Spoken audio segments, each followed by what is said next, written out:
What's happening, YouTube? It's Simon466 Cards, and today we're going to talk about autograph cards, or more precisely, no autograph cards. This is about a bunch of rookies entering into the NBA and the NFL and not signing agreements with Panini to sign their cards, and as a result, we don't get autograph cards or RPAs or anything like that from these players in their licensed league sets. The one on your screen is the most famous, and fortunately, for whatever reason, Donruss or Panini didn't pull these Donruss autograph cards, even though they weren't signed. So you see what I'm showing on the screen. You have Victor Wembanyama, obviously the biggest name who didn't sign with Panini, but you also have Brandon Miller, the number 2 pick. You got Jaime Jaquez. You have Jet Howard, you have Jarris Walker, you have Jordan Hawkins. Just an example of some of the players who didn't sign with Panini on the NBA side. And there's also quarterbacks and other players on the NFL side who also didn't sign. And I'm not going to go through them because, first of all, I'm not really an NFL guy. Second of all, you get the point.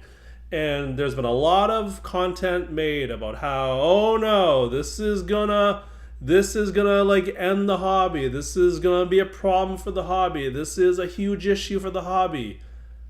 I'm here to tell you it's gonna be fine. Is it ideal that they don't have signed product? That we don't have a signed Wemby card in a Spurs jersey? No, it's not great. It's not ideal. Would we like to have it? Yes. But I think a lot of the content and the opinions of, oh no, this could threaten the entire hobby. I remember Brian Gray on Jeremy Lee's show really going deep into how this was a problem. I strongly disagree with Brian's take, and anybody who's saying that this is going to be a huge problem. Again, I'm not saying it's great. I'm not saying it's ideal, but it's not as big of a problem as everybody's making it out to be, and I have proof.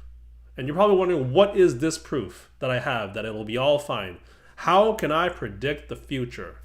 Well, I'm not predicting the future based off of nothing. I'm predicting the future based off of the past. Do you see this? Do you see all of these years of football cards, of basketball cards, baseball cards? Many of them did not have any autograph cards, probably up until 94-ish.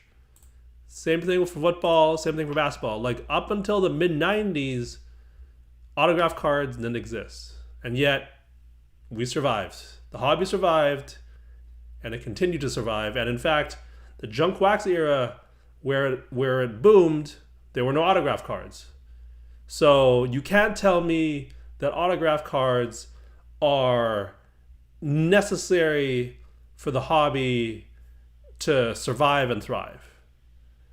We have literally half a century, in some cases a century, of evidence to show otherwise.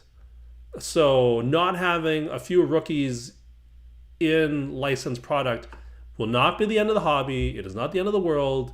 It's not ideal, but everything's gonna be okay. And that's the point of this video. A lot of extreme emotions and opinions on this one, and I'm just thinking, you're blowing it out of proportion, guys. It'll be fine. And that's it. That's the video. Just everybody calm down. It'll be okay. Just trust me. It'll be fine. Would love to hear your comments down below. Thank you as always for listening and watching. I will talk to you all soon. Cheers.